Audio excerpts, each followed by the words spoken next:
From Caesars Palace in Las Vegas, Nevada, the triple hitter, 2 championship bouts, and a special elimination middleweight battle between Roberto Duran and Robbie Sims.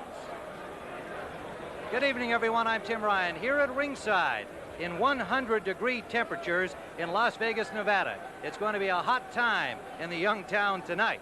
Well, joining us on the commentary for what should be a most interesting evening of boxing is my CBS Sports colleague, Gil Clancy. And Gil, a lot of anticipation awaiting the bout between McGuigan and Cruz first up here tonight. This heat has to be a factor. Does it favor either man? Well, Tim, first of all, Barry McGuigan is on the verge of superstardom. He's a very, very exciting fighter. He has 2 big things to worry about. Number 1 is Stevie Cruz. Stevie Cruz's record is 25-1. He's a real solid fighter. And number 2 is his 110-degree heat. This could be a great leveler in this fight. I think everybody would agree that Barry McGuigan is the stronger physically of these two, perhaps the harder puncher. And yet, watching Stevie Cruz in workouts this week, it looks like he's in great shape, ready to go, and his style could be the perfect complement to the style of McGuigan. Tim, Barry McGuigan is not going to have to look for Stevie Cruz. Stevie Cruz is going to be right in front of him. He's a good combination puncher. I think both fighters are going to take a lot of punishment. It's going to depend on which fighter can take the punishment and which fighter can take the heat. Our first fight of the evening will be the WBA World Featherweight Championship between Barry McGuigan and Steve Cruz. Ladies and gentlemen, Top Rank Incorporated from Caesars Palace presents 15 rounds for the Featherweight Championship of the World. The referee for this bout is Richard Steele. In the blue corner, he's wearing the light green trunks and weighs an even 126 pounds. Born and raised in Fort Worth, Texas, with a professional record, 25-1, 13 knockouts. He's the number 9 contender in the world. Ladies and gentlemen, the challenger, Stevie Cruz. And in the red corner, wearing the red trunks and weighing an even 126 pounds, a professional record of 29 victories, only 1 defeat, 24 by knockout, from Clones, Ireland, the WBA Featherweight Champion of the World, the Clones Cyclone, Barry McGuigan. Okay, I gave both fighters their instructions in the dressing room.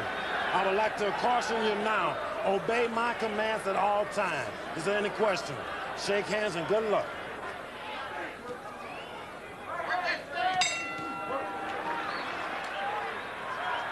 Well, here we go, Tim. Barry McGuigan in red, Stevie Cruz in the green trunks.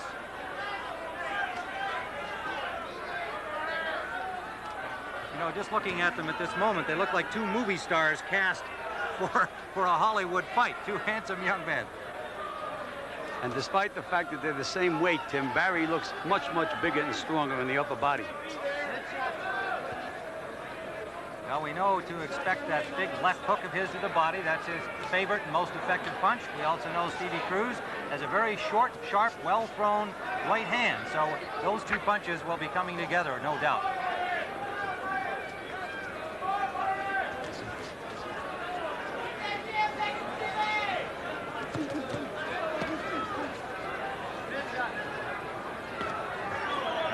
Scheduled for 15, scoring on the 10-point must system.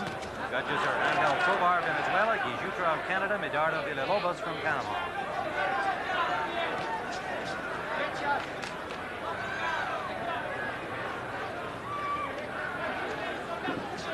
Well, as you can see, Tim, neither fighter is what you would call a cute fighter. They're in front of each other. They're going to be exchanging some pretty good punches.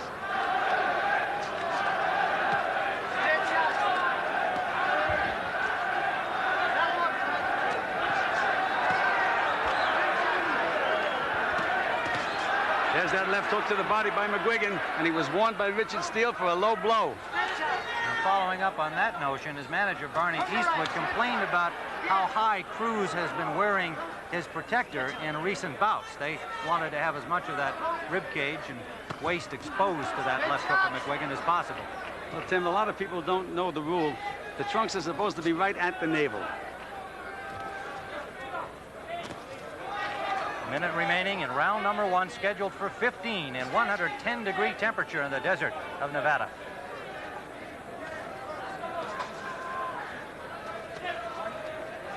There's that left hook again, Tim. That's the shot to watch for. Good shots.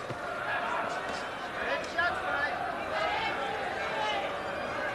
Switch it. Good combination landed by Cruz inside, and a right that backs up McGuigan. Good job. Under 30 seconds to go, round 1.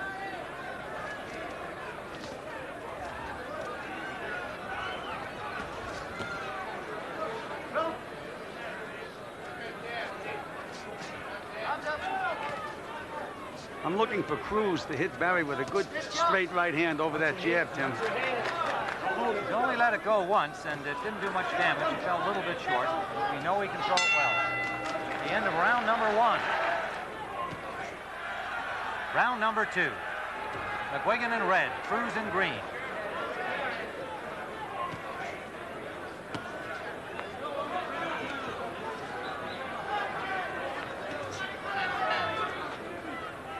McGuigan is a very industrious fighter. He cuts off the ring. He keeps you in front of him all the time.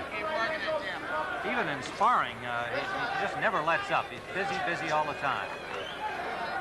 His last outing, he had a difficult time against Danilo Cabrera, stopping him in the 14th round after Cabrera had been a substitute for the scheduled contender. Again, good combination by Cruz. He's a good short combination puncher, Tim. Lands an overhand right and then a straight left. Cruz, also a substitute for Fernando Sosa of Argentina, came up with detached retinas in both eyes and had to pull out of this fight, obviously. And there's McGuigan battering to the body. Cruz able to take some of those on the arms, but 2 of them landing cleanly to the body. And Cruz countered well with the left hook. With Cruz, you can't stop to admire your work. When you finish throwing a combination, you better get out of there because he's going to hit you back. Warning to McGuigan for holding behind the head of Stevie Cruz. Tim, we haven't heard the Irish with "Here we go, Barry" as yet. That's very unusual.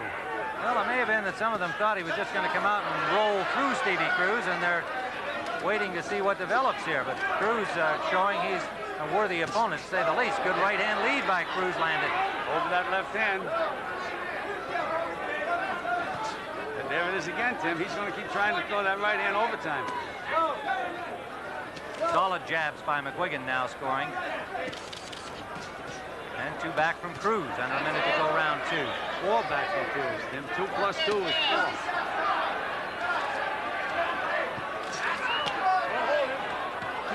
Good infighting by McGuigan.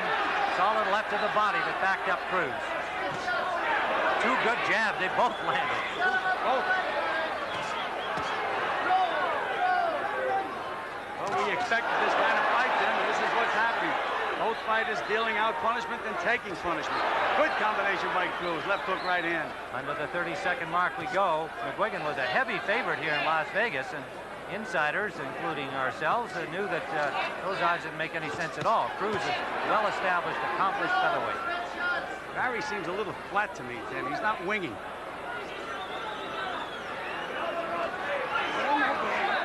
Missed badly with a right hand there as Cruz ducked under. Final seconds, round 2.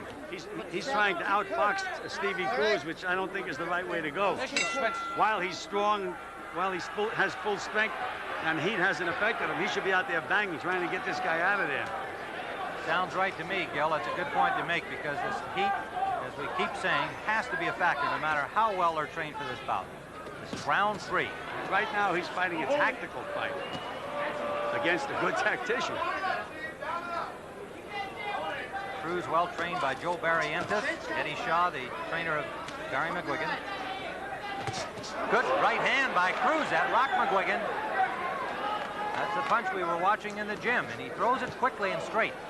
Tim, you know, there's an old saying in boxing that a good left hook can beat a right hand because your left hand is closer to the fighter. But McGuigan is not using his good hook, and that is his best punch. 2 good jabs by Cruz.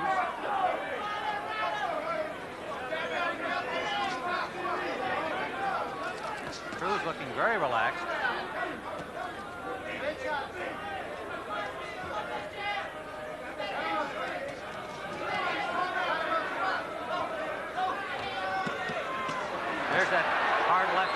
body from McGuigan, and then a left hook to the chin. But if you noticed him, Cruz punched right back. Good right hand by Cruz.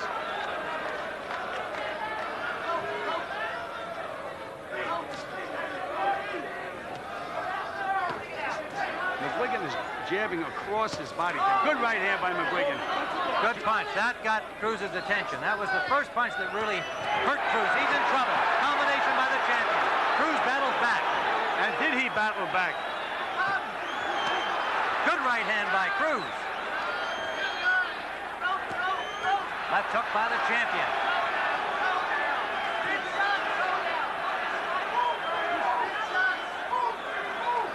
Cruz backing into the ropes for the first time. A minute to go in round number 3.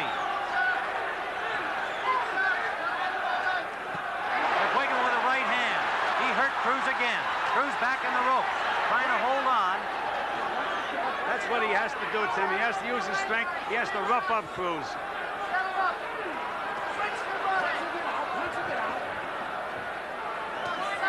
Short right hand by the champion. McGuigan appearing to come alive here once he saw that that punch had the effect on Cruz earlier in this round. Under 30 seconds to go. Cruz trying to fight from the ropes now. McGuigan with a combination. Tim, he's not throwing his best punch, that left hook to the body. There's a good left hook on the chin by McGuigan. Now McGuigan pouring it onto the body, a right and a left. And another right. Cruz is hurt, Tim. He's in trouble. Some blood now from the lip of Cruz. And we're into round number 4. And Tim, Cruz has a worried look on his face. It looks like he's lost a lot of his confidence. He's going to have to nail Barry with a good punch. Let him get his confidence back. Tim Ryan and Gil Clancy bringing you this action from Caesars Palace in Las Vegas. Top Ranks triple hitter. This is the first of 3.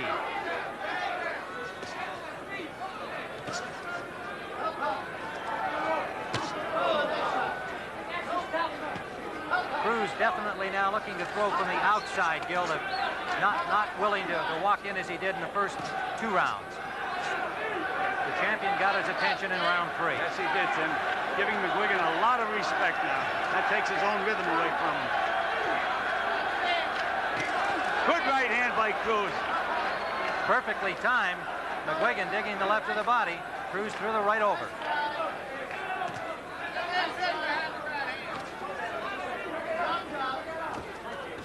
Good jabbing now by both fighters.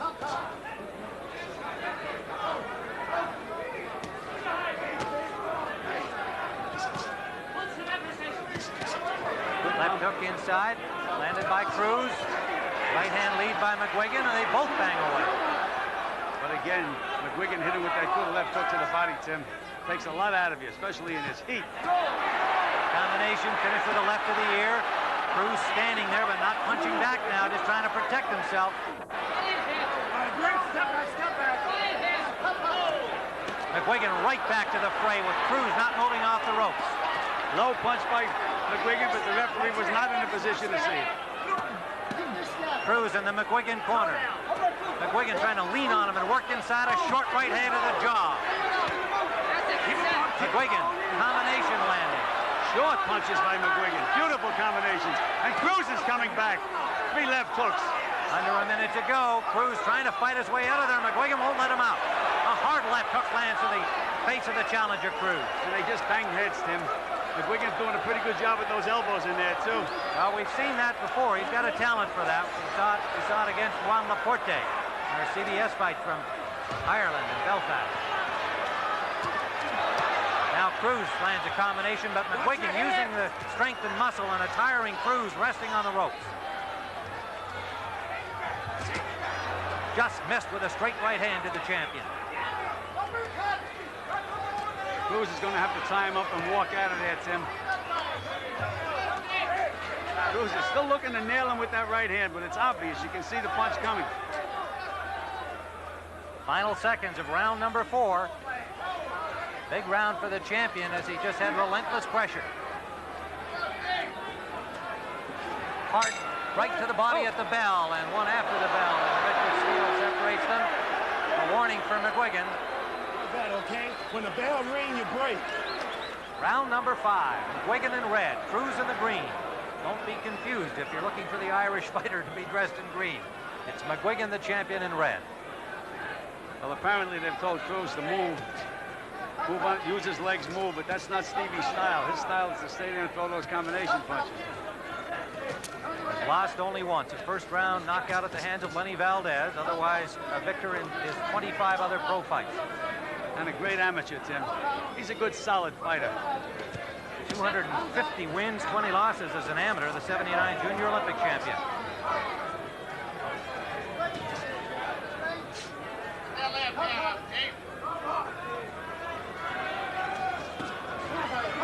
Two good jabs, but McGuigan picked off the right behind it. Right hand lead landed to the ear of Cruz from the champion McGuigan. McGuigan is able to nail him with long punches, Tim. But that can be dangerous. Cruz punches inside. He's really going to nail Barry. And he's looking to do it. Cruz is. He's looking to unload that right hand.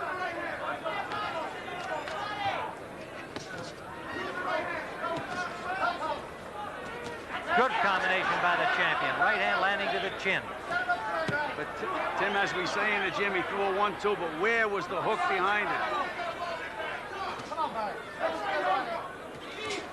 Now Cruz jumps in with a combination that scored. Two good, solid jabs by the champion. Cruz doesn't seem to have any power in his punches now, Tim. Throwing combinations, not too much snap on the punches. McGuigan with a combination to the head. His corner wanting them to go right down to the body behind them. Good jab by Cruz. Under a minute to go, round number 5. Cruz's legs still look good, Tim. Yes, they do. In fact, I think he looks a little fresher this round. At least he hasn't been resting on the ropes. There's another one of those long punches that McGuigan is able to land. Digging those hard left hooks to the body and a warning to keep them up.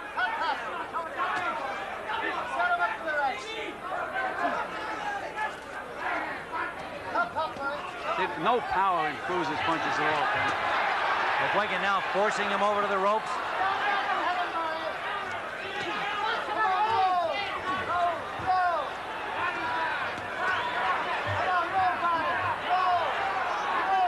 Consistent pressure by the champion. The occasional counter-punching sortie by Stevie Cruz, with the edge definitely to McGuigan as we end the round round number 5. Big right hand by the champion McGuigan at the bell. That's Barney Eastwood asking for the shot to the body after the land to the head. Barney Eastwood, the manager of Barry McGuigan. Of course, managers have the rights to be trainers too, whenever they choose to, especially during the course of the fight. That's right, Tim. You're talking to the right guy.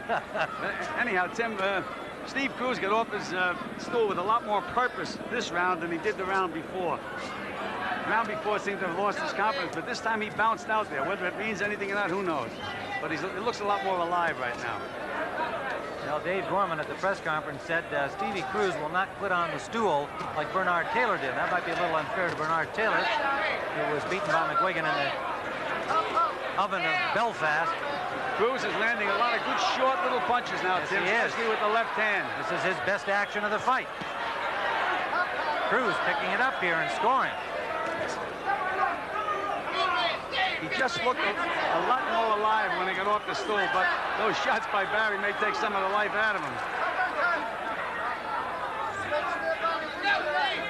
Two well-conditioned, classy boxer punchers in this featherweight championship.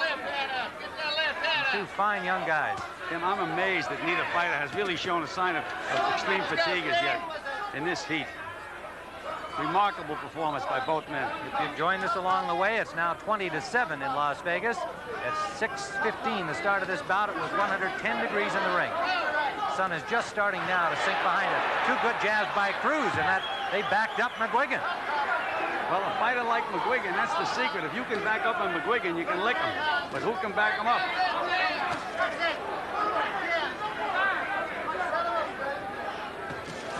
Good combination scored by McGuigan.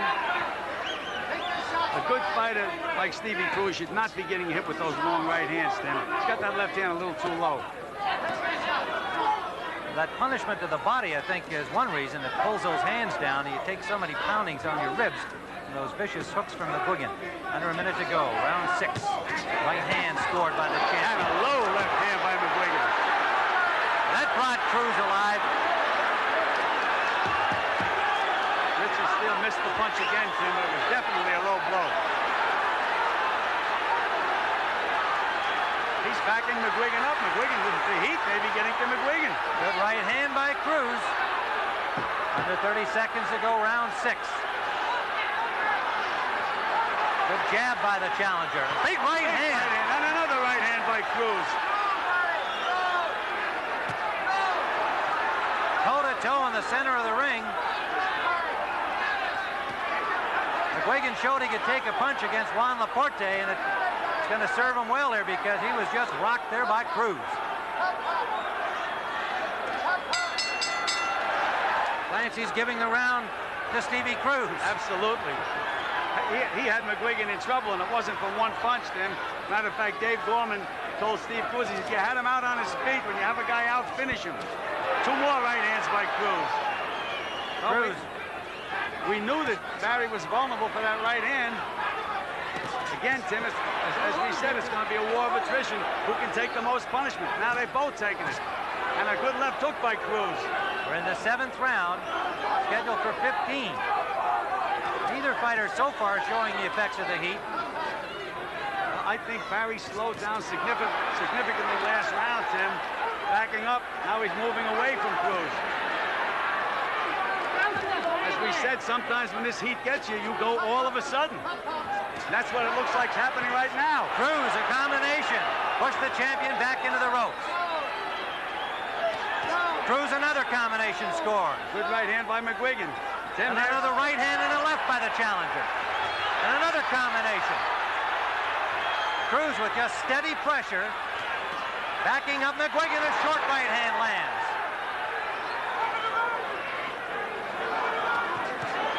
Tim, McGuigan seems to have lost a little snap because he's hitting Cruz on the chin, and Cruz is able to counter back. He's not moving him with the punches.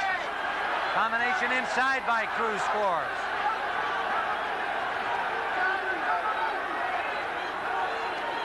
McGuigan looking a little uncertain, a little confused here in this 7th round. Tim, he's lost a lot of snaps. Missed the wild right.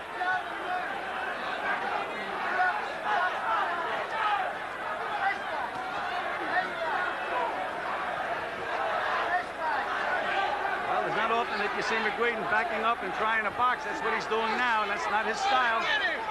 Absolutely right. Joe Clancy with Tim Ryan. This is the WBA Featherweight Championship. 2nd title defense, 3rd title defense by Barry McGuigan. Again, Cruz out punches McGuigan in a flurry.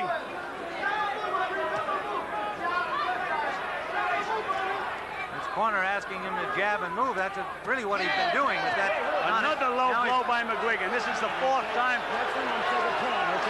Richard Steele with a warning for McGuigan, and I would think he was in danger of losing some points if he gets warned again. Under 30 seconds to go, round 7.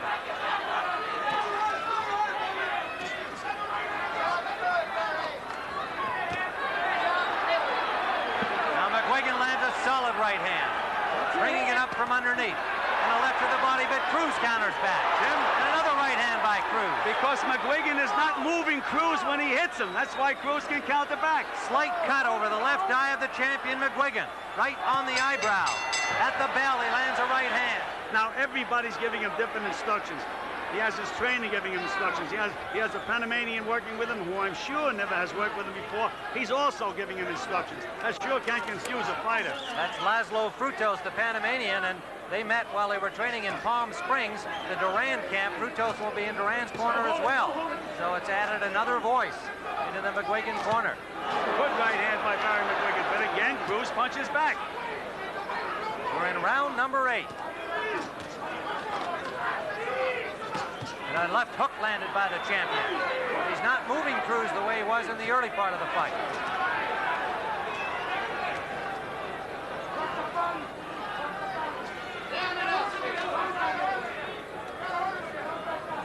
Cruz with a very determined look on his face. In round number 3, he was rocked and appeared to lose a little confidence, but boy, has he picked it up. Tim, we actually saw the difference when he came out of the corner. Good short punches by McGuigan. That finally backs up Cruz. Good short punches.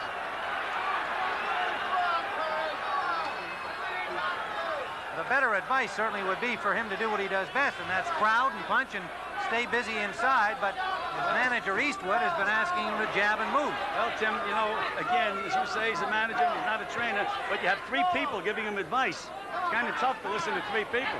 Right hand lead landed by the champion, and then lefts to the body. Well, that's another McGuigan. right hand. That's McGuigan when he stays in him and bangs. Left hand backs up Cruz. Landed right on his mouth. A big right hand, that wobbled Cruz. That's McGuigan's best punch since round 3. But Tim, it's got to be kind of discouraging. I mean, he hit Cruz right on the button, and really, he hurt him, but he never went down, never wobbled. Under a minute to go in round 8. I think he was affected by that punch, Gil. His legs look a little shaky to me.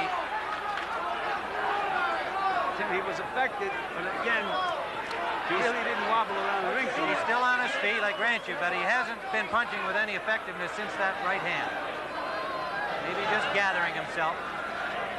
Tim, this may be one of these fights where each guy takes a turn winning rounds. Whoever works hard one round, he's tired the next round. Right now, it's McGuigan pouring on the heat. Cruz backed against the ropes, and McGuigan pounding away to the body. Well, now he's fighting like McGuigan. He's not trying to box and be slick. Right hand lead under the chin of Cruz, and another low blow. Left. Oh, big right hand by Cruz. Perfect shot from the ropes. Lying in wait and let the right hand fly. There's the bell ending round number 8. Round number 9. So far, the slight cut over the left eye of McGuigan has not been a problem. Should it start to bleed, it could impair his vision. Yes, then, because it's in a very, very bad spot right under the eyebrow, but it's only a pinhole right now. Round number 9, Cruz in green, McGuigan in red, Tim Ryan and Gil Clancy, and this has been an exciting, well-fought featherweight championship bout. Richard Steele, the referee.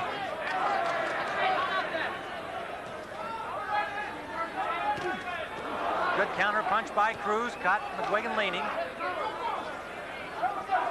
Then we noticed when Cruz worked in the gym, that was his best punch, that sneak right hand. And he certainly has used it well in this fight. There he tried it again. He throws it short and straight, starts it right from the shoulder like Joe Willie Namath used to throw football. He doesn't telegraph it at all. He will often sometimes, though, however, stand back and kind of line it up, and you can see he wants to throw it. He's better when he's inside. Well, the fact that he's nailed Barry with this punch 4 or 5 times has slowed up McGuigan's pressure a little bit. He's a little tentative now, Tim. Yeah. Where before he was really winging.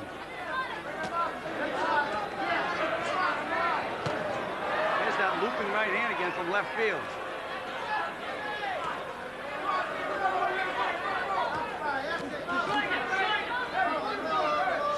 There's McGuigan slipping punches, but not punching, Tim. We always said when you make a guy miss, you have to count. Another low blow.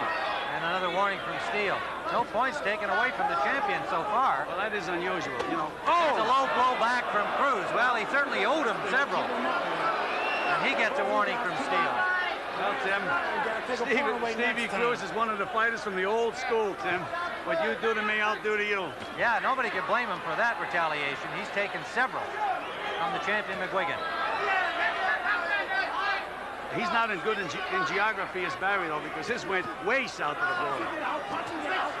Short left landed by Cruz. Under a minute to go in round 9.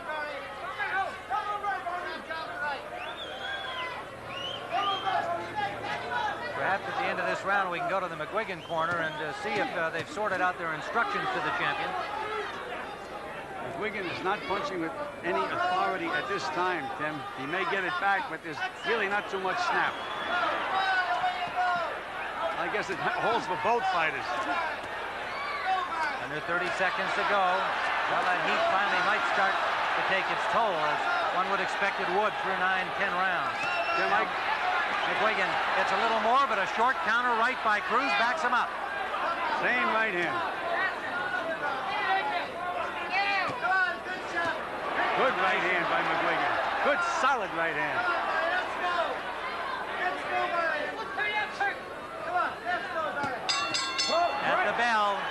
Well, Barney Eastwood, I think, just talks louder than trainer Eddie Shaw. They were both talking the whole time, but the manager had the louder voice. How much of it was taken in by Barry McGuigan, we'll see in round 10. McGuigan in red, Cruz in green, Tim Ryan and Gil Clancy ringside at Caesars Palace in Las Vegas. Well, they said that he'll either take Cruz out this round or next round. He said he's going.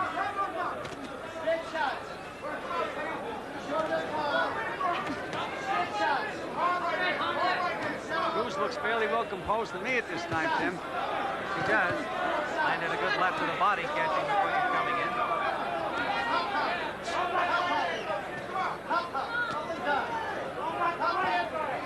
It seems that McGuigan's jab bothers Cruz. I mean, hit with a good jab and take 3-4 steps backward. Yeah, I think that one landed right on the nose where you picked that up, Gil. And it stung him.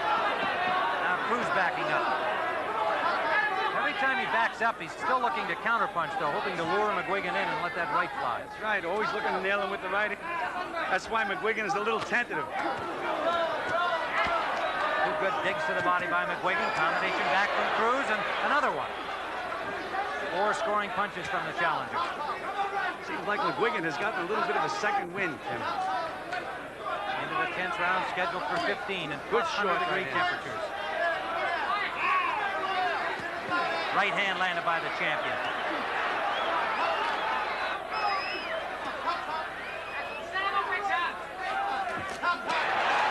McGuigan was two low invited blows. in. Beautiful combination and 2 low blows by McGuigan. It seems to me every time he hits Cruz low, he wakes him up.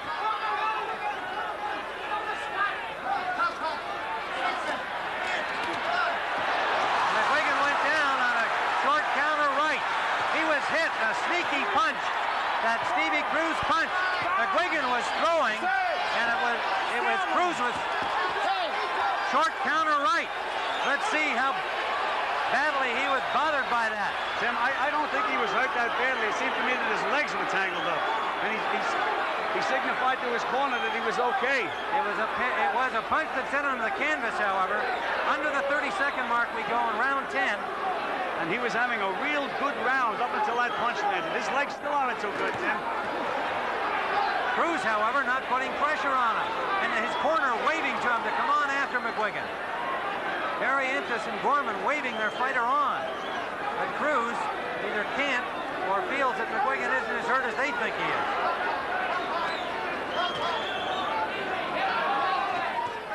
McGuigan had been applying all the pressure, and then a short counter right sent him down. There's the bell, ending round 10. There's Sandra McGuigan, and she is very concerned about the fortunes of her husband here in his 3rd title defense against Stevie Cruz. We're into round 11, scheduled for 15 under the WBA championship rules.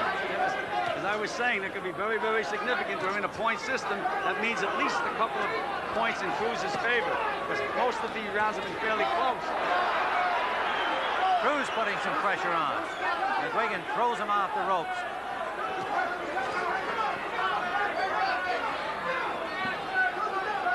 McGuigan's legs look a little shaky, Tim. Right hand, that hurt him. Legs look a little shaky. Cruz fighting very patiently here, having scored that knockdown. He's got the champion on the move. And McGuigan cannot fight backing up, Tim. He can't fight boxing. He's going to have to revert and beat Barry McGuigan with his teeth. Back this kid up and try to get him out of there. He's not going to win it this way. It gives Cruz time to set the pace. There's the right hand again. Cruz can set his own pace. He can rest. Bad tactical error by McGuigan.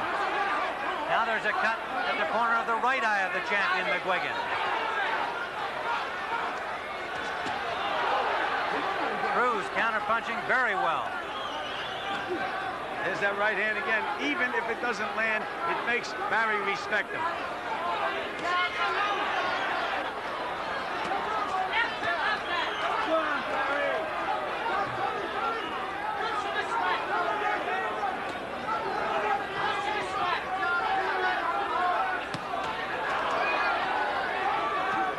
Left hook scored by Cruz. Well, Cruz seems much the stronger of the two now, Tim. He looks like he's coming downhill, and Barry looks like he's backing downhill. minute to go, round 11. Look at the way he moved McGuigan with that jab, Tim.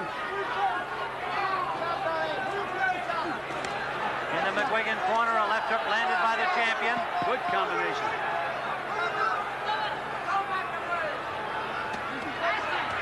Right hand lead to the chin, a combination by McGuigan rallying some. But Cruz battles back. Missed with the left hand.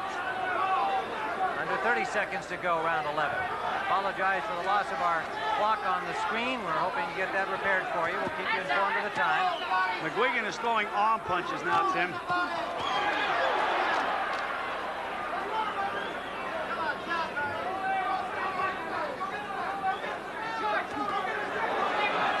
Cruz, the challenger, has been in control here in the 11th round. Slight cut at the corner of the right eye of McGuigan as the bell sounds, ending round 11. But the one big effective punch was the one that put McGuigan on the canvas. And we're into round number 12. Cruz in green, McGuigan in red. And who would have thought it, Tim? I couldn't believe these two kids could fight at this pace at the end of the 12th round in this heat. 110 degrees when they began this fight. Temperature has probably dropped perhaps 10 degrees, a little more now that the sun has finally dropped behind the arena here in the desert of Las Vegas. Round number 12. Incredible performance by two well-conditioned athletes. Remember, Stevie Cruz took the fight after Fernando Sosa of Argentina was declared ineligible because of injuries to his eyes. But Cruz had been in the gym. He'd been preparing for a fight. He was ready to go. What an opportunity. And he knows full well you don't get them all that often. Ranked number 9 in the world by the WBA. Again, we mentioned that the heat might affect one fighter more than it does the other. And I think up to this point, the heat has been a factor. And I think that it's bothered McGuigan more than it has Cruz. Well, McGuigan, the Irishman, trained in Palm Springs for a month. Now a little blood from the mouth of McGuigan on that right-hand shot from Cruz. Right hand by the champion lands. Nailing Cruz with a lot of effective punches now, Tim, but that's what he was doing in the round when he got nailed and put down.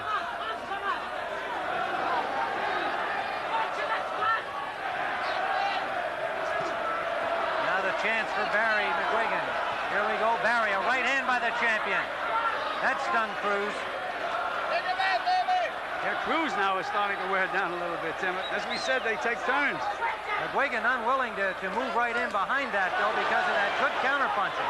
He got hurt with that left hook, Tim. Yes, he did. He's got a lot of respect for the counterpunching of Cruz. Got hurt with Cruz' left hook again. And a good combination by Cruz. Backing up the champion. And he can't fight backing up. That's for sure. Under a minute to go, round 12. A good solid left jab by Cruz. McGuigan is a little wobbly right now, Tim. If he gets hit a good punch, he's going down. McGuigan walking in, landed a left hook high on the cheekbone of the challenger. Cruz on the rope, another low blow. There's a point taken away from McGuigan. He's had a lot of warnings. His partisan fans don't like it, but he's fortunate that it hasn't cost him more dearly. And boy, could that be significant in a fight like this, Tim? Could that be significant? They banged heads.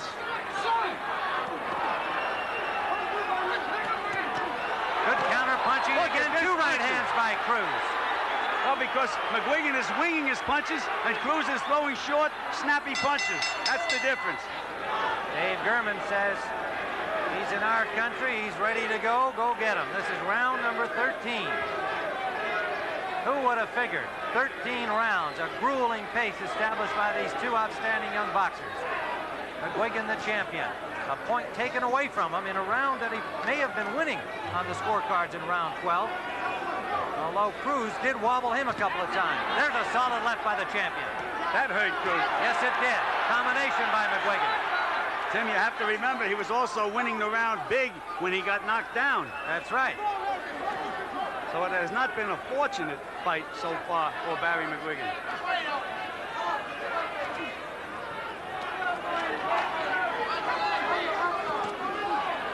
There's Cruz trying to counter with that left hook again. McGuigan landing freely here now. Almost every punch he's thrown in this round. But Tim, they're not, the punches are not moving Cruz. And Cruz will hit him, and he'll back up. A little cut to the right corner of the right eye of Barry McGuigan, bleeding a little bit.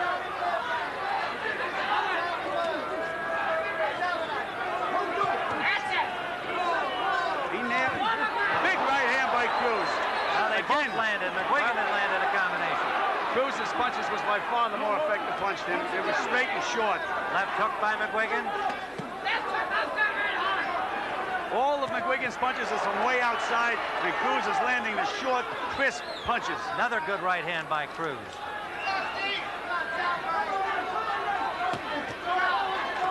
Tim, they're just trading shots now. What a fight. Big combination by McGuigan. What a fight. That's Arm weary. First time I've seen a fighter hold in this entire fight. First time. They both took a little rest, no wonder. Under a minute to go. Round number 13. Champion pouring it on. Another right hand. Cruz stays there. Well, Tim, let's see. If McGuigan does the work this round, let's see what happens if we get into the next round. Another combination by McGuigan. And Cruz is taking a lot of punishment now. McGuigan pounding away. Cruz refusing to buckle. Come on, man. Cruz finally takes himself off the ropes. Still calm, cool, and collected, Cruz.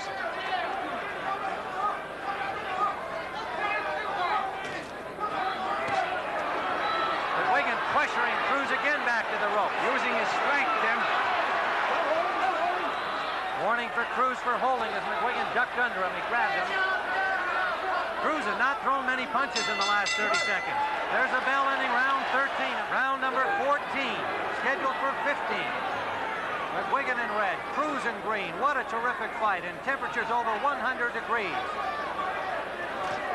Well, Tim, again, Barry had three guys talking to him at the same time. And I think he's a little too far out now. He can get nailed reaching.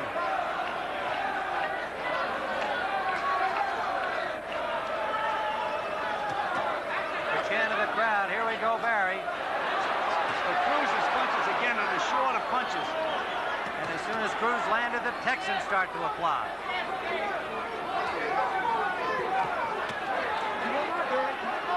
What McGuigan is doing it now, Tim, he's doing it with the work ethic. He's throwing 2-3 times more punches than Stevie Cruz. There's two good jabs by Cruz. McGuigan has to apply that pressure. He can't back up. Anytime he backs up, he's in Steve Cruz territory. Cruz ripping a left hook to the body. McGuigan landing. Another left hook by the champion. Another low blow by Barry. Counter punch left by Cruz. McGuigan forcing Cruz into the Cruz corner. Now Steve trying to battle out of there. Lands a right hand. McGuigan is busting him now, Tim, using his elbows. And he got nailed by a good right hand by Cruz again. But he's really using his strength. He's mugging Cruz right now, pushing him using that strength. There he is, pushing him back. McGuigan staying right on Cruz. Cruz looking a little bit arm weary. McGuigan, relentless attack. Well, he's using his muscle, Tim. That's what he's doing, strength and muscle.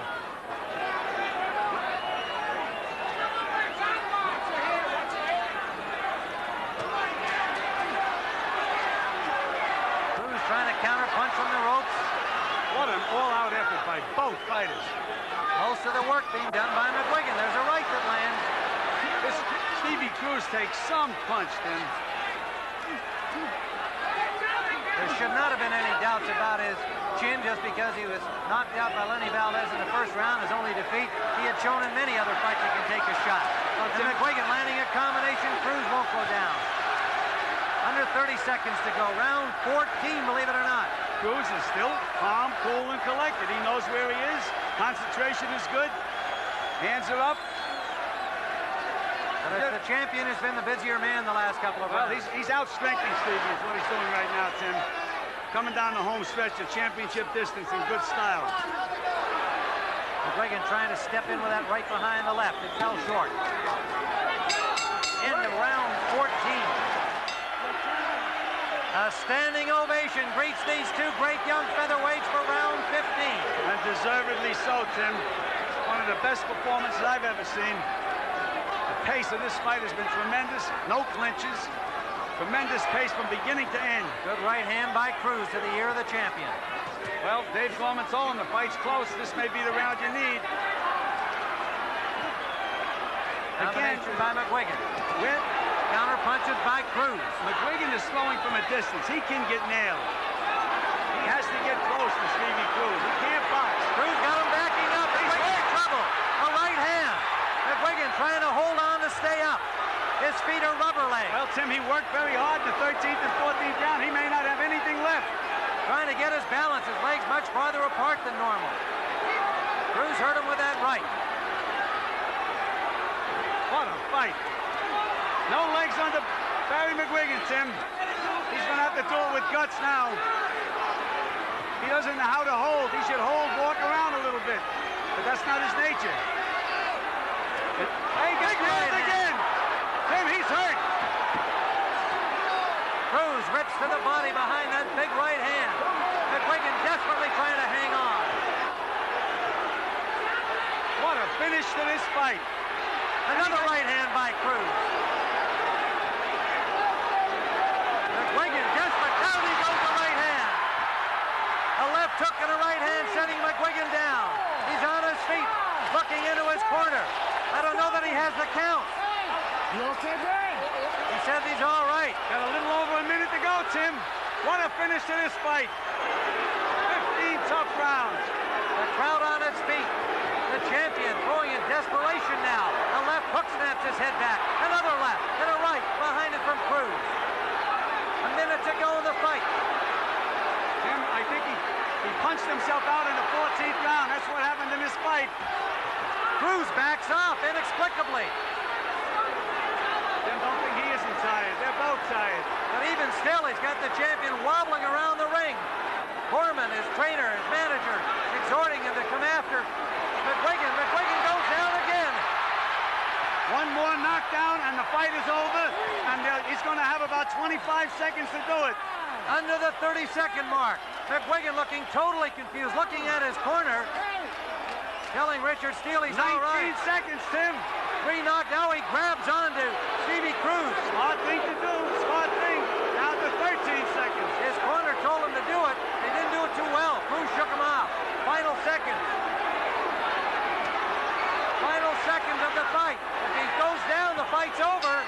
And the bell sounds. A wobbling champion with Steve Cruz scoring 2 knockdowns in the 15th round. Here is the official scoring for this WBA Featherweight Championship bout.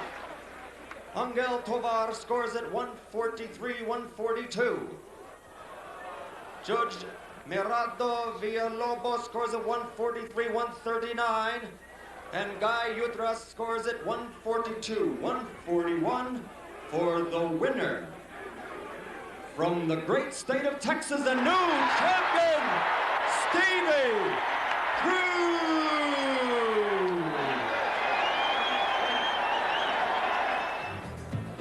Our next fight on the triple hitter card is a 10-round middleweight elimination bout between Roberto Duran and Robbie Sims.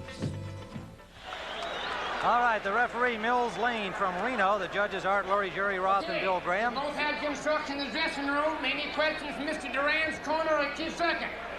Any questions from Mr. Sims' corner or Chief Second? All right, let's get it on. Come on. He'd probably prosecute you, too. He's a good referee. Public drunkenness. I hope not. All right, here comes Rockin' Robbie, and he comes bouncing out against Roberto Duran, wearing that beard that adds a little menace to his face, and Sims bearded as well, but doesn't have the same menace. Left jab by Duran to get Sims' early attention. Sims with 19 KOs and 26 bouts, and he rocked Duran there, catching him off balance, and then Duran gives him a little of the old cutes, spin around. You can expect that to see that from Roberto for the entire fight. He'll be trying to spin him, push him, tie him up. Sims last outing, a first-round knockout over John Collins, who was favored in that bout. Duran coming off 2 consecutive knockouts over unknowns down in Panama as he makes his latest comeback. Sims is trying to emulate his brother, Marvelous Marvin. You don't know whether he's a southpaw or fighting orthodox. He's facing Roberto Duran, and his balance is not that good. Well, we say hello to our friend and colleague, Marvelous Marvin Hagler, watching in at home. He's getting better. He's going to make his big announcement about who's going to be next sometime next week, according to Pat Petronelli. Announcement will be made at a press conference in Boston. A couple of good left hooks to the body by Duran.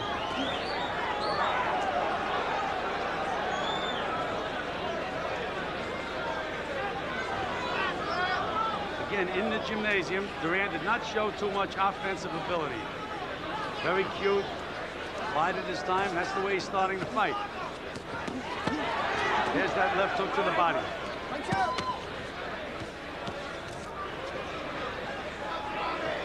Round 1. This is a 10-round middleweight fight. Sims' balance is terrible, Tim. 1 minute he's fighting orthodox, and his feet get mixed up, and he switches to southpaw. He better make up his mind which way he wants to fight. Sims is the USBA champion, but that title is not at stake tonight. But the winner of this certainly advanced. There's a solid left hook that wobbled Sims. Yes, he hurt Sims with that left hook. No question about that. That got Sims' attention.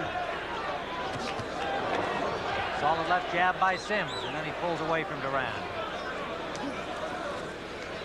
Using his elbows on Duran.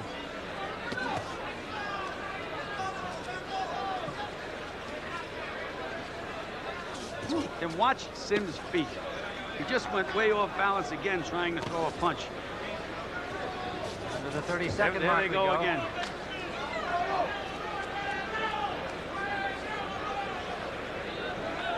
Little cut on the cheekbone, high on the left cheekbone of Robbie Sims. Should not be a problem during the fight, but it shows the effect of some early damage by Duran, and he lands a combination. Right hand, left hook to the body. Good, beautiful combination. And a right hand at the bell, ending round number 1. A good round for Roberto Duran. Robbie Sims. Round number 2 scheduled for 10. Well, you would figure that the younger guy would be trying to make an action fight out of it and pressure the old guy, but Sims just looks like he's a little confused in there right now, Tim. Maybe he's read Roberto's press clippings. Well, he claimed not to have, and it's his desire to keep the throne that his brother is holding for him when he retires. Vicious left hook, but it missed. Duran, one of the hardest guys to hit. You know, the Petronelli brothers said you fooled us once when you fought Marvelous Marvin, but now we know how you fight. Fooled me once, but never again. But so far, he's making Sims look bad, in my opinion. Sims digging to the body, and Duran rips one to the body, missed with an uppercut to the chin.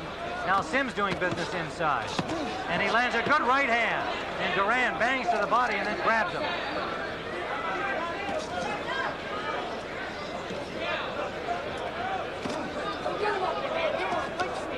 Mills Lane yelled at Duran, get him up.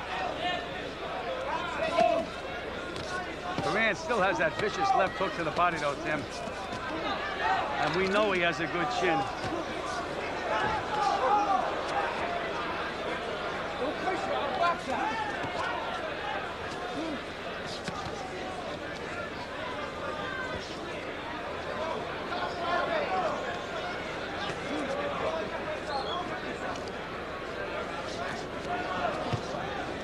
Sims' balance is very, very bad. Right now, he looks like he'd fall down hitting the heavy bag.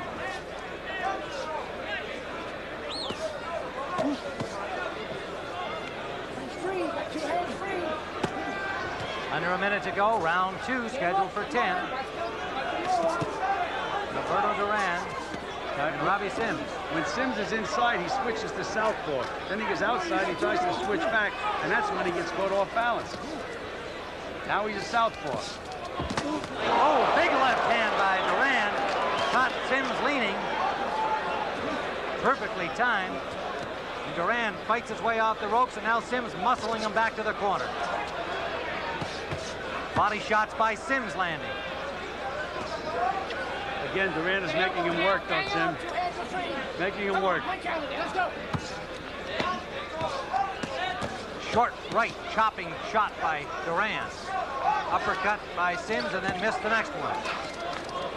Duran seems very willing to trade with him, Gil. Yes, he does. And every once in a while, he digs that good left hook to the body. There's the bell ending round number 2.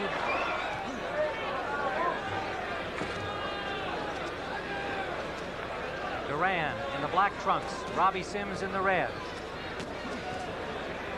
Maybe it's those tassels on his boots that are causing a problem with his footwork. Whatever it is, Tim, it's he just can't seem to make up his mind which way he wants to fight. When he throws a punch, his legs don't hold him, and he goes off balance. Solid left jab to the face of Duran. See that right foot come forward? Look at the way his feet are now. Another left landed by Sims.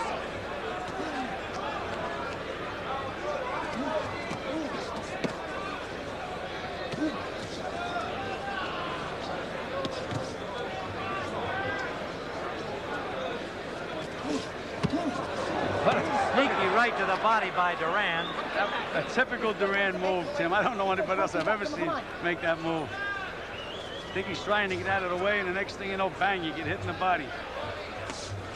Right hand lead scored by Sims. And then he fell into Duran after he landed it. I think if they had Duran fainting and let Sims lead, he's going to be able to hit him with a lot of counters because Sims' balance is so bad. Round 3 scheduled for 10. There we go again. Anytime Sims leads, he's off balance. There he goes again.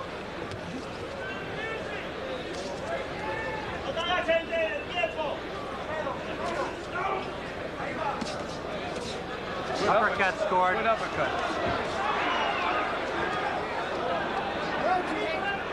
Duran waiting for the clinch there. And Mills Lane comes in to separate them, and he comes off quickly with a combination.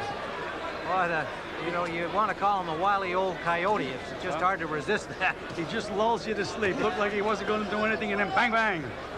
Under a minute to go in round 3.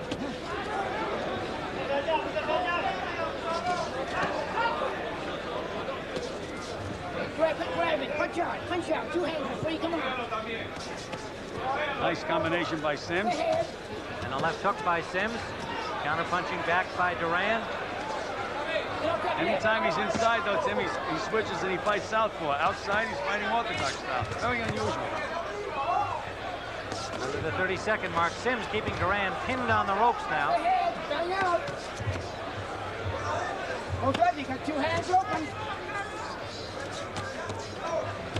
There's a good left hand by Robbie Sims in the final seconds of round number 3. Good combination. Sims coming alive here. Big right hand. Ringside at Caesars Palace in Las Vegas. 10-round middleweight bout, Roberto Duran hoping for an opportunity at a 4th world title. Robbie Sims trying to keep himself at the top ranks of the middleweights and hoping to inherit the throne held by his brother Marvin Hagler. Duran has a slight cut inside his mouth. And they were working at the corner of his right eye, so he must have a little nick there too. Good body shots and then a right to the head by Sims. Well, we figured Sims to be the busier of the 2 fighters, throw more punches, Tim. Again, I think Duran's plan is to wear Sims down and then try to come on the latter rounds. Like if a 35-year-old guy can do that, that's a pretty good trick. Well, you're not getting a 95-degree temperature. I mean, Sims is a very unorthodox guy. When he throws punches, he falls on top of you.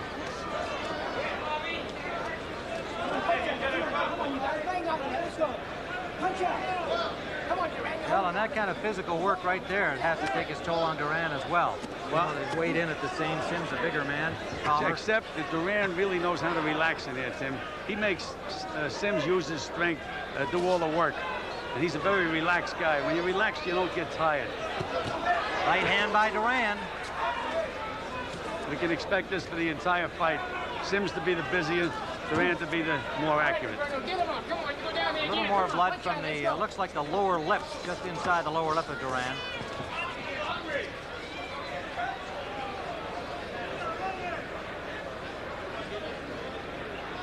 It's really amazing to see Roberto Duran in there, though, with a top-rated middleweight fighting this kind of a fight when he was the lightweight champion of the world.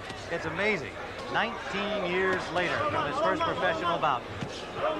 Short, sharp right hand by Sims for it. Under a minute to go. Big right hand by Duran, straight as an arrow.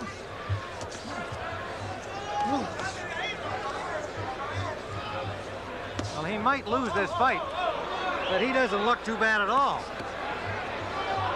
Roberto Duran at age 35 in the 95-degree heat. Well, he's starting to blow a little bit now, though, Tim. He's gasping for breath.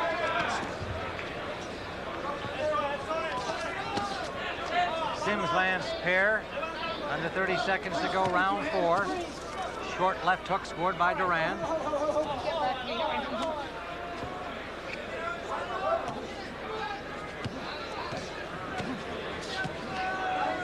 Two bothersome lefts scored by Duran, and then Sims comes back with a 4-punch combination. Not much on it, however. Final seconds of round 4. Duran takes a little punishment inside, and then after the bell, he gives Sims a shot. Petronelli saying you're doing a good job inside. Use the automatic, whatever that is. Some numbered combinations of punches they want him to use. You sure it's not a 45 he's talking about? He says use an automatic. Very good, right, solid right jab by Now you notice Sims. that Sims has switched to southpaw. When Marvelous Marvin fought Mugabe, he fought the first round as an orthodox fighter, which I thought was a mistake. Then he switched around to southpaw and started to control the fight with a right jab.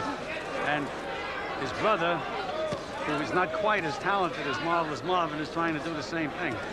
Well, he's been effective in the early going here, scoring inside on Duran. Well, he's so much busier than Duran. Tim. Again, kind of fight we expected from Duran, a mauling fight.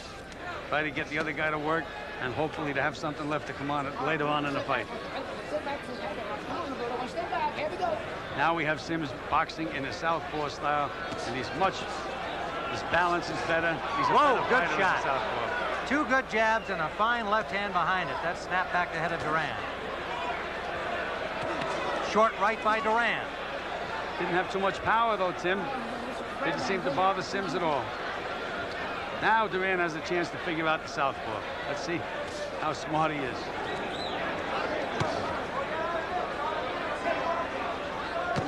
Duran luring Sims to the ropes and then ties him up after just one counterpunch.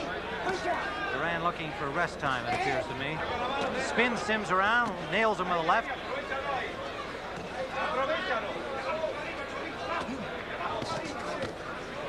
Again, 5 punches to 1 for Sims. Well executed punches by Robbie Sims.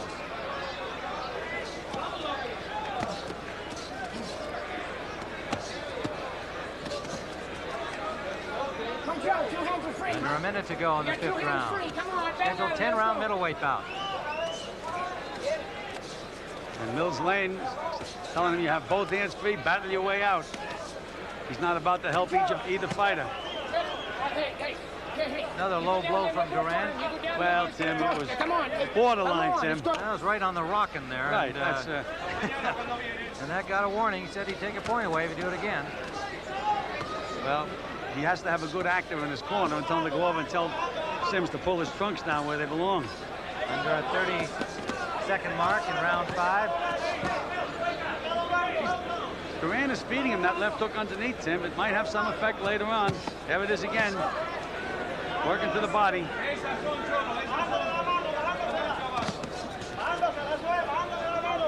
And Sims continues to show very, very poor footwork. So next time around in the Duran corner, as the pace begins to show some toll on Duran, we'll find out what the corner people are saying with the translation from our Richie Sandoval. As a matter of fact, Luis Espada was telling Duran, when you see Robbie Sims still just standing there, he says, punch, work, get busy. Don't just stand there and rest, relax with him.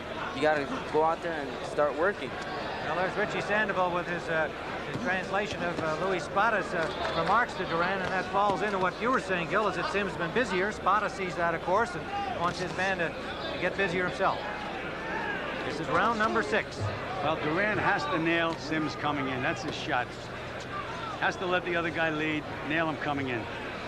Now, if you scored the last round even, and you shared our thinking about the first 4, the fight's dead even.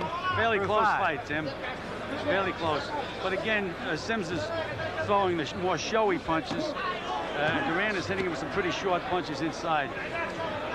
And it's a question of, in my opinion, the judges really have to watch very, very closely in a fight like this, because you can get all kinds of different scorings. I think Duran wants to wear down Robbie Sims with body shots. Well, that's what it seems to me that he's been doing, Rich. And a lot of times the more showy punches, the judges give them credit. When Duran throws those short punches inside, they don't mean as much. But they mean a lot to the other guy that's getting hit with them. Duran just signaled the Mills lane about low shots from Robbie Sims, which is typical of Duran. He's having a good round, Duran. Yes, he is. Landing some good, solid punches. Sims is starting to gas progressively. Oh, good combination. Yeah, he's having a good round. Very good round. But he, he throws a few punches. Duran, smart, takes a little rest. Under a minute to go, round number 6. Roberto Duran, 79 victories, 6 defeats. And there went Duran's mouthpiece. Wasn't much of a punch at all, Tim. He just about touched him, and the mouthpiece flew out, which means that he probably does not have a very good mouthpiece, which is surprising for a guy that's been around as long as him. Also probably means he had his mouth open to breathe in this Very heat. good, Tim. One for you. Big right hand by Duran, and he hurt Sims with that punch. Sims grabbed him. Yes, he hurt him, and Sims knows he has Sims in a little trouble. Sims was throwing a right hand at exactly the same time. His also landed, but it was Duran's that had the real good impact. That's what we said, Tim. He has to nail him coming. That's his shot in this fight. Another right hand by Duran. He has Sims hurt. Sims punching back, but not with much effect. They're trying to tell Duran to work more to the body, because they can tell that he's slowing Sims's pace down, and he can fight more at that level. Now Sims is boxing as a southpaw again, Tim. Last round he switched around again. I don't know why they think that's smart. I think he should box in the position that he's more effective at for the entire fight. He's not going to outsmart Duran, that's for sure. That's a good comment, Gil, and it's clear that you feel that he's much better as a southpaw. No question about it. That's his natural stance. We've seen it so far in the fight. When he's been boxing southpaw, he's gotten better. Duran did another one of his little tricks. He didn't think the referee had his referee. He sneaked a little right-hand punch in. That's going to make Sims mad. Maybe he'll catch Sims reaching now. Although Sims learned his lesson last round. The cleaner, better punches are certainly being landed by Roberto Duran. Well, you know what I'm impressed with, and I didn't expect to see, frankly? 2 things. One is that he's taking Sims' best shots in this heat, and 2, his hands are faster than I expected they'd be. I mean, he's only had these 2 fights in this latest comeback, 35 years of age, up at 160 pounds. He's an amazing athlete. Well, I want to tell you something, Tim. He's getting younger every round. And Robbie's getting a little older. No question about that. Solid uppercut by Duran. And he has Sims holding. Sims is tired, weary, and holding. So far, Duran's battle plan is working to perfection. They thought that the old man would get tired, and instead it's the other way around. Robbie Sims, a 10-year age advantage on Roberto Duran. There you go. Anytime Sims leads, if he makes Sims lead, Sims can't hit him. And he can nail Sims with those good counters. That's the only time Sims is effective. Did land a left hook there.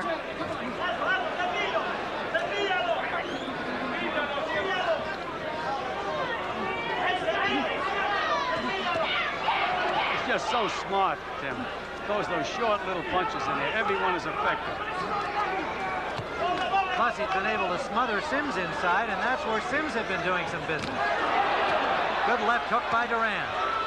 Under a minute remaining, round 7. See, he's so relaxed in there, Tim. It's like a rubber ball. The other guy is tight as a drum, and that's what makes fighters tired. Bloody nose now. As those punches have taken their toll on the nose of Robbie Sims. Robbie Sims is a tired fighter right now, and he don't know which way he wants to fight. That's why I say it was just bad instruction to have him go from one way to the other way. number 4 and 5 ranked middleweight in the world, and everybody's top 5, in other words.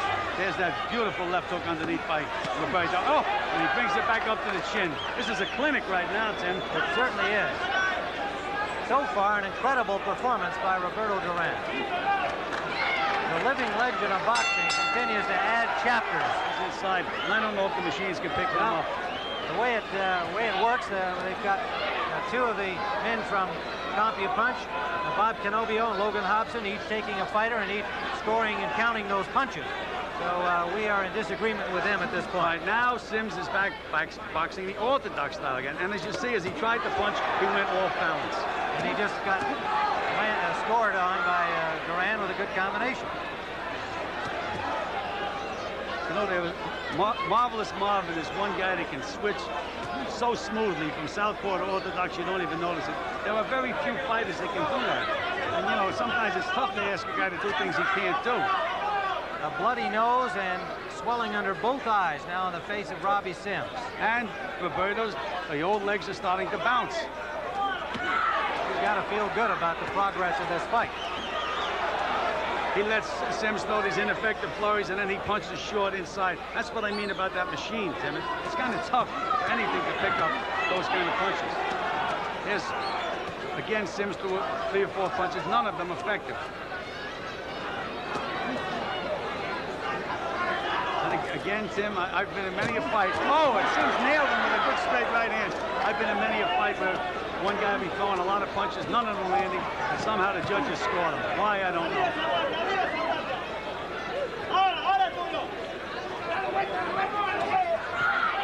Combination by Duran. Short little punches. You know, it's well known that Duran needs money. He says he doesn't, but he does. He's lost fortunes. Not him personally, but his money has gone away. Let's keep it kindly. And the thing is, he does need the money. But out comes the mouthpiece. Now look at this. He's daring Sims to hit him. And he was getting hit, Tim. He better not dare him to hit him. Sims nailed him with the best punches that Sims has thrown in the fight thus far. Duran just dropped his hands and let him hit him. Didn't back up. To finish that thought, the 4th title in 4 weight divisions means as much to him as any money you could ever give me. Such a proud man, and he wants to prove that he's different from any other fighter before him. Who knows what he's capable of? Look at what he's done so far. Well, he has Sims right now. Sims was having a good round, but if you look at Sims, he looks like he threw a threshing machine. Look at Duran picking those spots. Duran fell down, I think, from his own volition, and Mills Lane is saying, yeah, no knockdown. Yeah, but that is significant because the legs may be going, Tim. Yeah. He leaned over to throw a left hook to the body. 1 point. Now they've taken a point away from Duran for a low blow. Look at Sims. Sims doesn't have a leg under him either. This is round 8, scheduled for 10.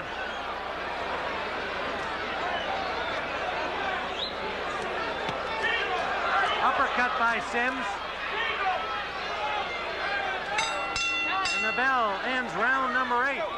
We have scored 4 rounds for Duran, 1 even, 2 rounds for Sims, and then the last one going to Sims, making it 3, and with the point off. It's a very, very close fight right now.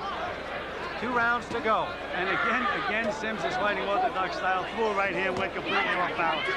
Duran has to show a little bit of the old fire. And if he does, I think he can win this fight. Sims scoring effectively inside. Well, he's just bullying Duran is what he's doing. But short punch is landing now. He got in 4 or 5 on the ropes.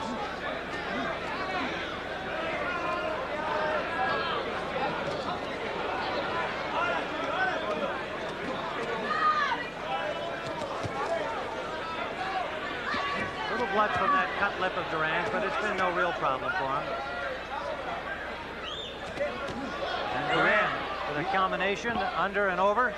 Lost a little snap though, Tim. He's going to have to again nail Sims coming with a big one, and he just did. Yes, he did. Got him right on the lower part of the jaw with a left hook. And Sims looking to rest a little. I don't think he can afford to do that. No, and I think that Duran should realize that Sims is tired and start to try to take over. Blood from the nose of Sims. Wild right missed. Duran is, Tim, this is not typically Duran. He's tired, otherwise he'd be showing a lot more offense right now. Right hand got Sims' attention again. Well, he's got a wobbly guy in front of him. That's what I mean, Tim. If he shows a little fire, he can get him out of there. He's got to pull it up. Really dig now. Ninth round, 95-degree heat. There's a good sharp left by Sims, but a combination by Duran. And Sims gamely stays out in the center of the ring. Duran is tired, though, Tim. He's tired. Big right hand by Duran. Under a minute to go, round 9. 10-round middleweight bout. A middleweight, Duran. It's hard for me to even say that. It just makes no sense. 19 years after starting as a lightweight, winning the 135-pound championship. Again, Sims keeps going off balance and Duran keeps nailing him. Sims nailed Duran with his head that time. Good left hook by Sims.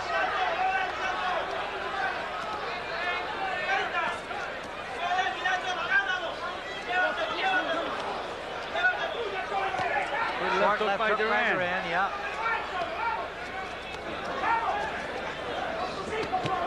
Combination by Sims. It's a tough fight to score right now, Tim.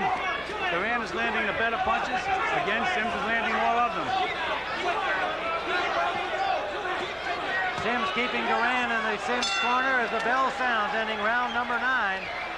Well, final round of this 10-round middleweight fight. You know, Tim, this is an important point.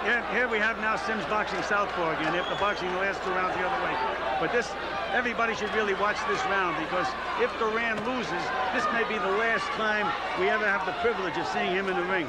Good point, Gil. From what I could see, they're trying to freshen up Duran in the corner because they want him to win this round, because I think he really needs it. Well, that's right. This is the round. It's a very significant round. It's a tough fight to score. Again, Sims the busier, Duran the more effective. We heard from Richie Sandoval, a former WBA Bantamweight champion. But you see, when Sims can miss and go off balance the way he went and Duran still couldn't counter, that means Duran has very, very little left. Sims properly getting some pressure on. And see, Duran is taking too long to get set now. And look at Sims' legs are not too good. And nonetheless, a remarkable performance. Win, lose, or draw by Roberto Duran into the 10th round, 95-degree heat. There's a good solid left by Sims. Misses with a wild hook. Is he hooking or crossing? I'm not sure which way he's lined up at the moment. right now he's in no man's land. Duran again has to land the big punch to come back in this round.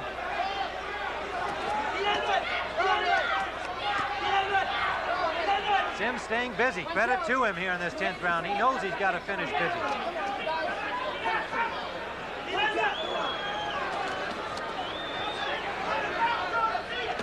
Right hand. That may bring him back, Sim. Again, another big right hand. They come back. No, he just is so tired. Yeah, he's gasping for air now. But that right hand. There it goes. That's the big punch. Every time he looks like he's about to fall down out of exhaustion, he lets a punch fly. But here's Sims. That's that Sims with a good flurry. Big championship heart, Tim. You can't give anybody a heart, kind of heart that Duran has. Look how smart he is. Let the referee do all the work that time. Sims comes in, lands a left hook lead. Anyhow, Sims knows he was in a fight. Well, you're not kidding. He's all lumped up under both eyes. And Duran, listening to his corner, Nestor Quinones.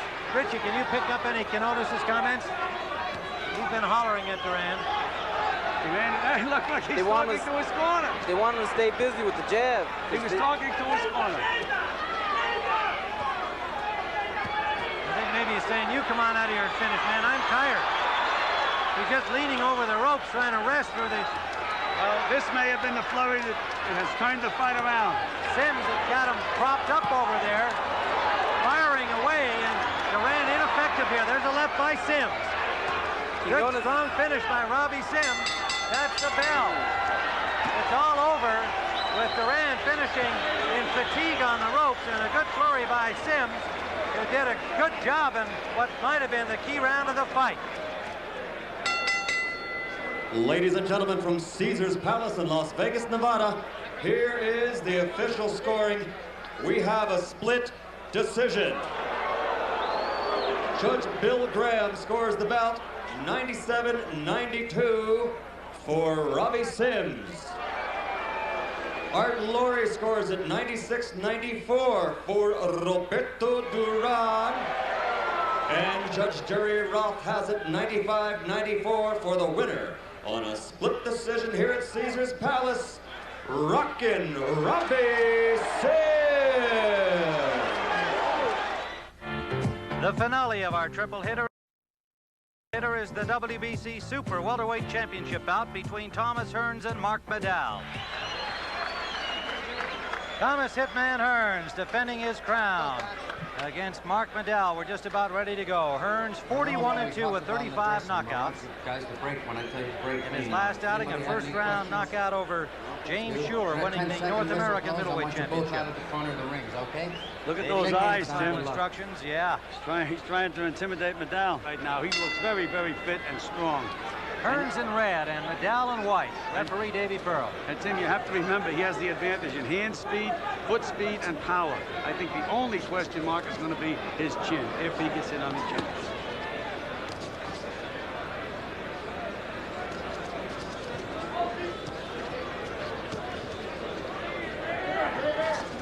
And Medal is reaching, a little over anxious.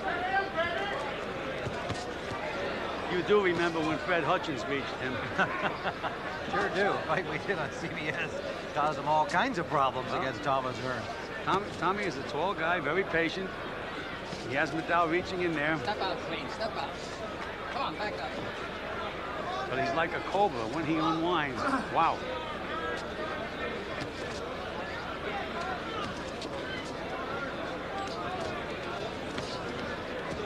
Okay, move. No punching now. Get out. Get out.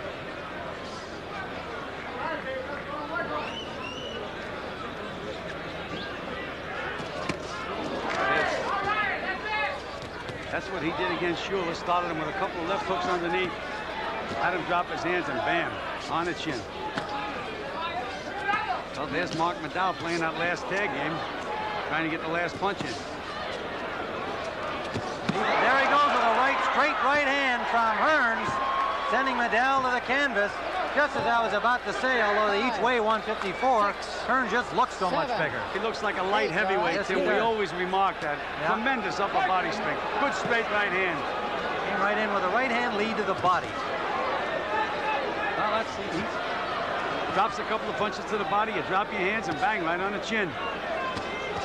There it is again. He's got Medal in trouble. Same thing, Tim. Hit him in the body, a couple of punches, then back up on the chin. Medal trying to hold on, and Hearns pounding away at the midsection. Finally, Pearl gets there to break it up. Under a minute to go in round one. Well, we have to see. Medal has to throw a punch back. He has to have Hearns respect him a little bit. Right now, he's still on queer street. That's right. He's still feeling the effects of those punches. He's been down once and nearly down a second time. Wide open again, Tim. There he is. It's wide open. A little nick under the right eye of Mark Medal as Hearns landing bombs early. There it is to the body again. Their right hand in there the it ear. goes. Look, missed that right hand on the chin. Sets you up so beautifully, Hearns does. There's a right that got through. Medal in all kinds of trouble. Knocked into the ropes.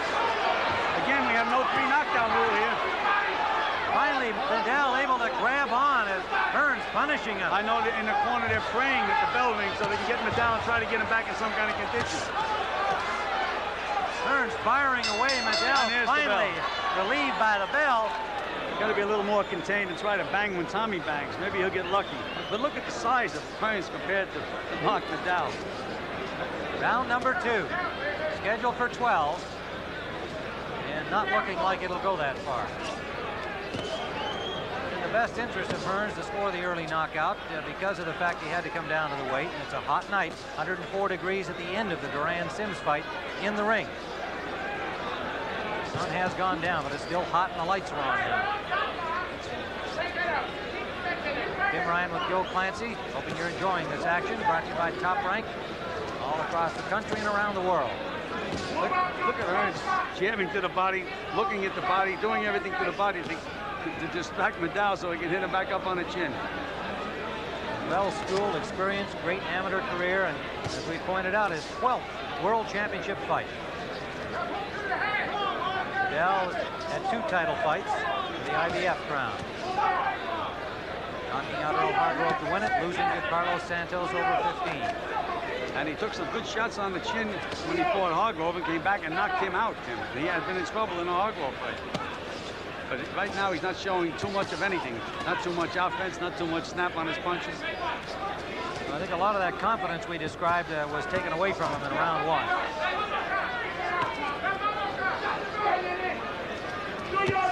Right hand by Hearns over the left.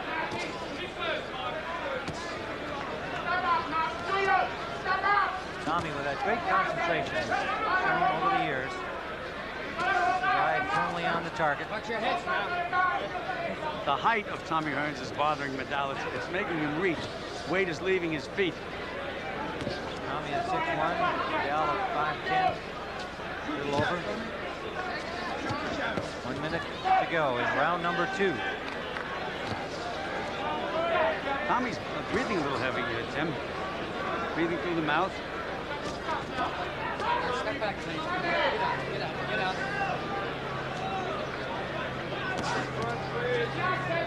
Dell so far been unable to put any hurt on Hearns at all. Punching his punches are so much slower than Tommy Hearns. Very tentative looking. Overhead right. Overhead right. Right there, overhead right. With a 30-second mark.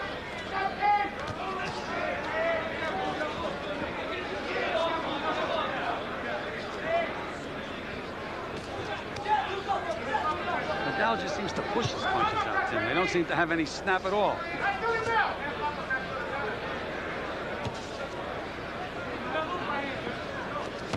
Well, this could be nonetheless a recovery round for him, Gil, in that he'll kind of get himself back to square one, if you will. And Medal is right back, taking that big step with the left foot and reaching again. It's got to be step, step. He has to keep his weight over his feet.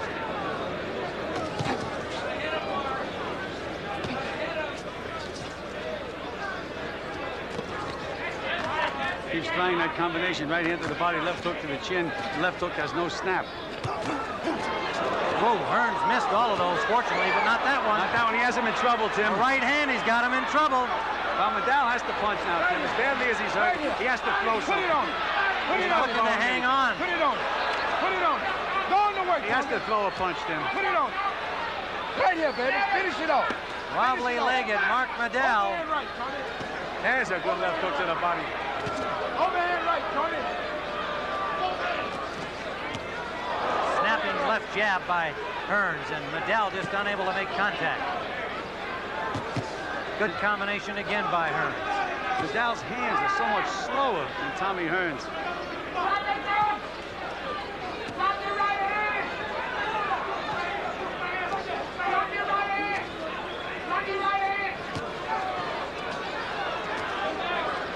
That's when he should punch. When he slips, he's got to bang. Try to rough Tommy up a little bit. Tommy's having a picnic in there right now. Yeah, he's just having a Sunday stroll here in the gym. Medal has just not been able to do anything to get Hearns' attention.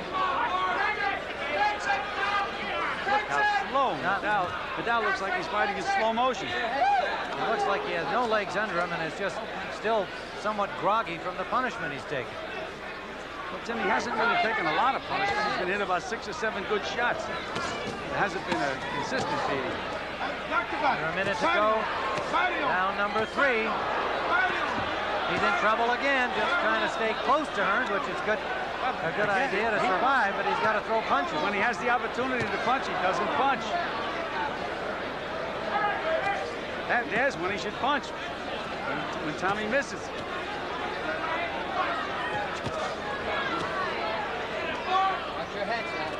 Medal just looks completely disoriented and completely outclassed, Tim. Outclassed by Hearns. There was a good left hook. That was the snappiest punch that Medal threw in the fight. Right hand to the body, left hook to the chin.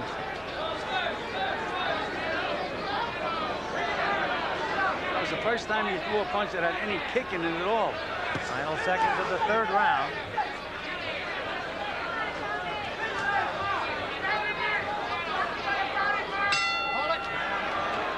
Some more swelling under the left eye of Medal. The vision is certainly going to be impaired very soon. Well, Tim, in Las Vegas, they have different sorts of exotic betting on fights, and here the bet was over or under 4 rounds. So Medal has to win this round for bettors to win the over 4. Or if he gets knocked out, it goes the other way around. Medal putting a little bit of pressure, but not doing any damage, and Hearns just tying him up. Very, very tentative for Medal. But again, now he's a little more patient. He's not reaching.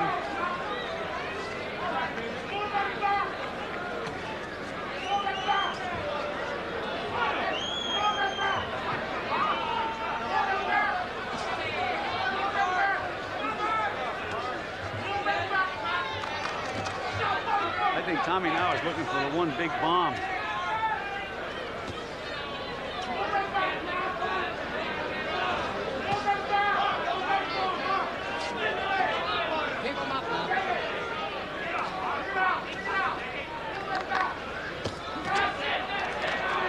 Right hand lead and the left hook behind, but neither of them scoring. But at least they had a little snap. Yes, they did.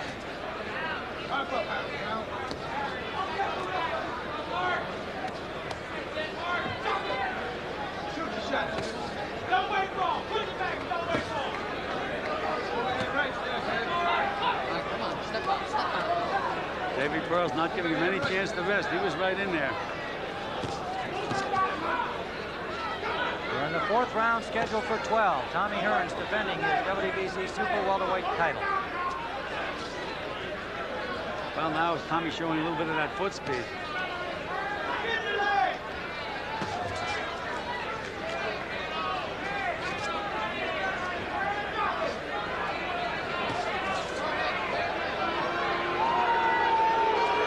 The crowd not enjoying the action. They have been spoiled by the 2 earlier fights for sure. And Medal just unable to do anything to Hearns, and Hearns, I think, sensing that, just turning it into a workout here in the 4th round. Medal now has a mouse under his right eye as well as under his left eye. Yes, a little abrasion there too, some blood from it. Under the 22nd mark in round number 4. Medal has no confidence, Tim. No big punches.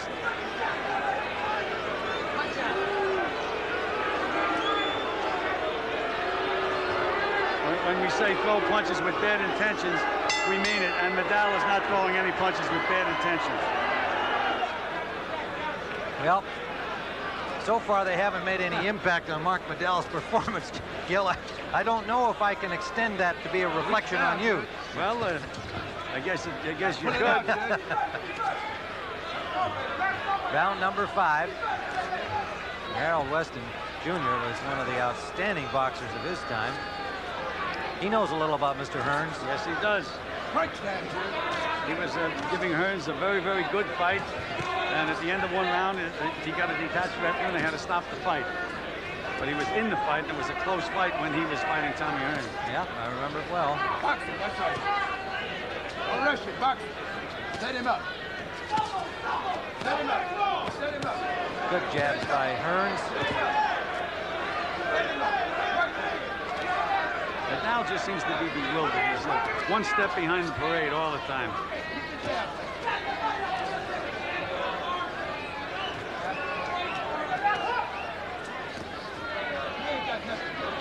Well, he recognized this as a great opportunity for him, but so far he has not been up to it.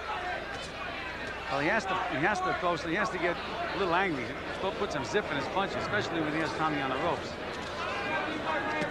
I said that Bernard Forbes was teaching him last tag, but it looks like last tap.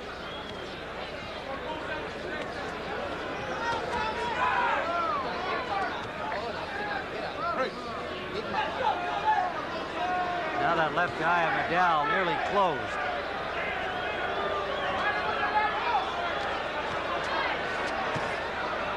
Hearns peppering with jabs, combinations now.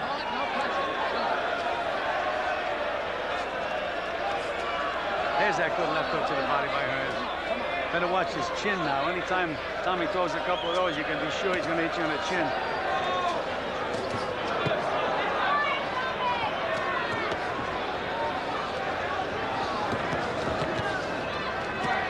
Hearns is going to become a little bit frustrated if he can't get Medal out of there. He's hitting Medal with some pretty good shots on the chin this round. Yeah.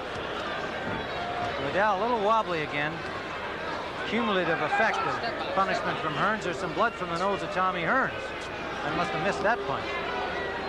Under 30 seconds we go in round number 5. Put it out, Jim.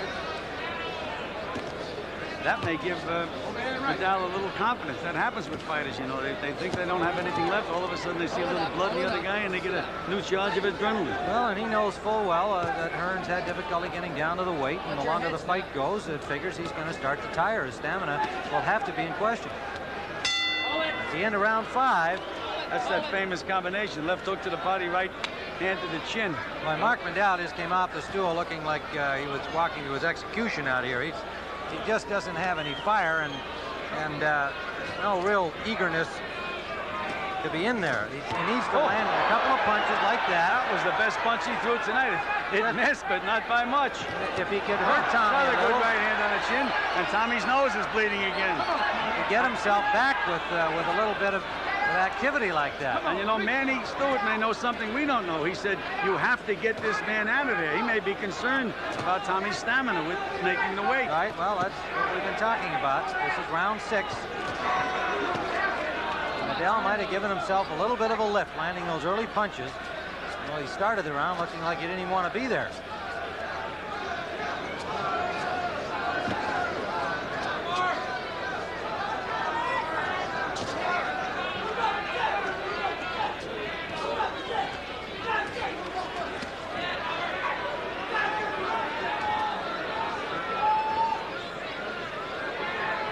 If he lets Medal get set and Medal takes a chance and lets one go, we can have some fun. There was that last tag. Hearns threw the left hook to the body. Medal threw the left hook to the chin.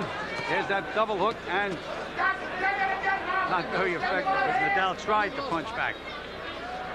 Tommy is not real busy. He's throwing 1 and 2 punch combinations.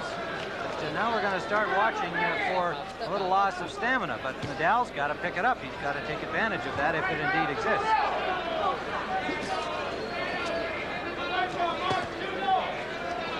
Example here why he's not throwing punches, I'm not sure.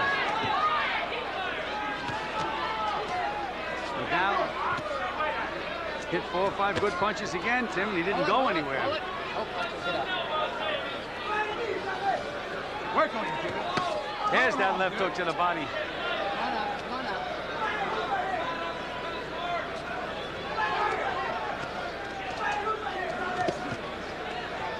Round 6 scheduled for 12.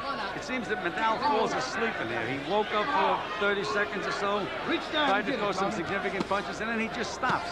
There's 2 hard body shots by the champion. Reach down, Tommy. Reach down. Go get it. But Medal not punching at all. Just leaning on her.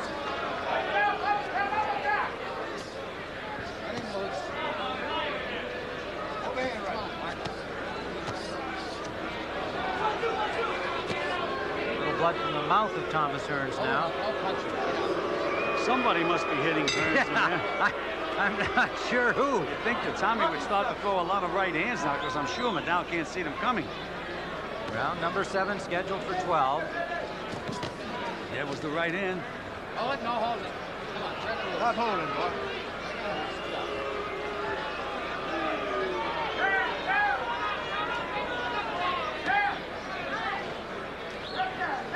But one good thing, they don't have Medal reaching as much anymore, so he's not as vulnerable.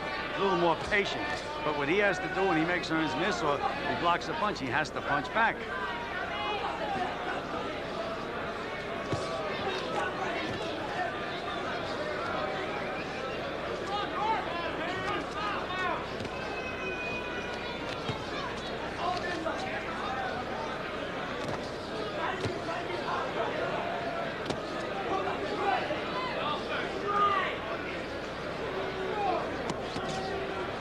Madal reaching in. Very frustrating for him. He can't get past Hearns' jab. He can't get any offense started. Come on out. Come on out.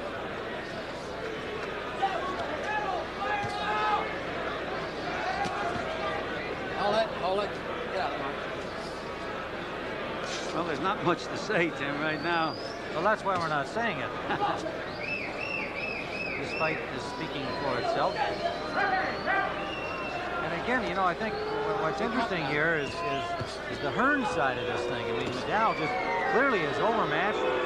He's outclassed. He appears to be making no serious challenge to Tommy Hearns, and yet here he still is into the 7th round.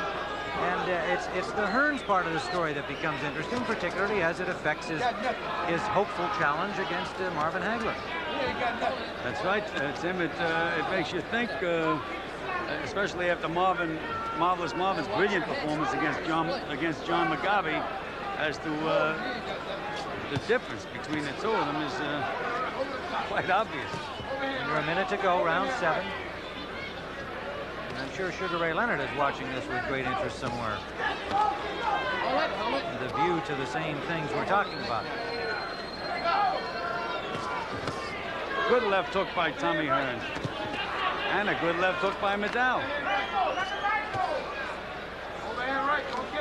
Under 30 seconds we go in round number 7.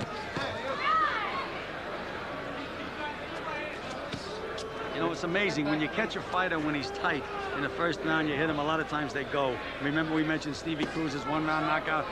Again, Madal almost went in the first round. Since then, he's been hit 20 or 30 times. He's loosened up, and the punches don't have the same effect. Not up until this point. Tommy Hearns defending his crown against Mark Madal, scheduled for 12. Here at Caesars Palace in Las Vegas, Tim Ryan and Gil Clancy at ringside. You know, your problem, Ryan, is you're always looking for something free. Well, no, I'll get the number. I'll call right after the show, I promise. No, that was a hint to the fellas that put this thing out. I know. That's only if somehow I can get your commentary off the tape. Then I'll spend the 30 bucks.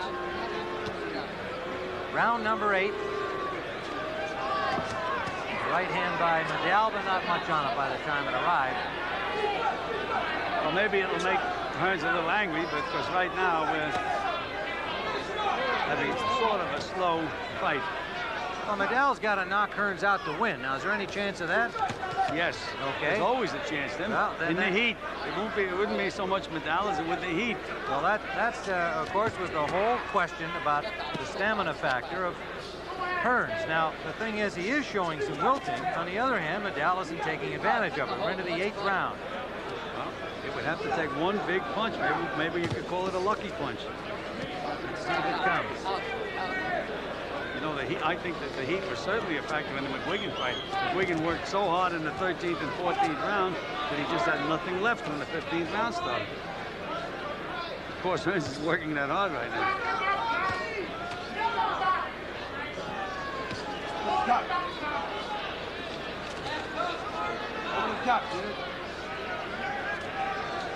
Hit the eye with the right. Eye with the right.